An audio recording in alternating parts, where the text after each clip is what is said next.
This is Butte Creek, a northern branch of the Feather River and an important contributor to the Sacramento River system. I'm Keith Colvin, and this is Dimensions Beyond the Surface. What you're about to see is a perspective of Butte Creek that most people don't get to experience from underneath the surface. As you begin watching this video, you'll see my wetsuit as I prepare to enter the creek. Once I get into the water, the perspective changes. Instead of looking at the creek from the bank, we're looking at it from inside the creek itself. And that's important because when you get beneath the surface, you begin to notice something very basic about streams and rivers. The contents of a creek are remarkably consistent in how they function. You have a deeper channel on one side, and you have current moving through that channel relative to the depth of the water. The shallower the creek becomes, the more noticeable the current can be. Water has to move through the available space.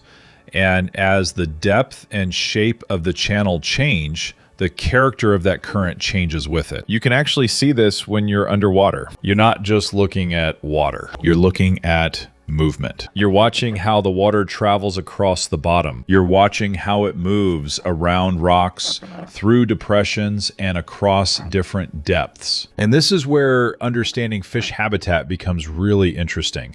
For a fish, the creek isn't simply one body of water. It's a collection of different environments. A deeper section can provide different conditions from a shallow section. A slower moving pocket can be very different from the main current, and the edges between those areas can become extremely important. A fish doesn't necessarily want to fight the strongest current all the time. It may use areas where the current is reduced while staying close enough to moving water to access food or continue moving through the creek. So when we look at a creek from the surface, we may see a simple stream. But when we go beneath the surface, we start to see the structure. We start to see the relationship between depth and current. We start to see that what looks simple from above can actually be a very complex environment. And that's really the purpose of Dimensions Beyond the Surface. I'm not just interested in showing you what's underwater. I'm interested in helping you see it differently. Through freediving and visual observation,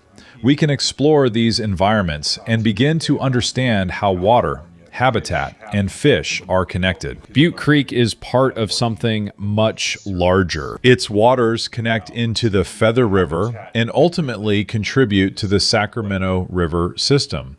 So what we're looking at here isn't just one creek. It's one part of a much larger watershed. And every section of that watershed has a story to tell. The more time you spend looking beneath the surface, the more you begin to recognize those stories. Depth, current, structure, movement, and life. This is Keith Colvin with Dimensions Beyond the Surface. If you want to see more underwater exploration and learn more about Northern California's rivers, streams, and fish habitats, like this video and join my channel, because there's an entire world beneath the surface and we're just beginning to explore it.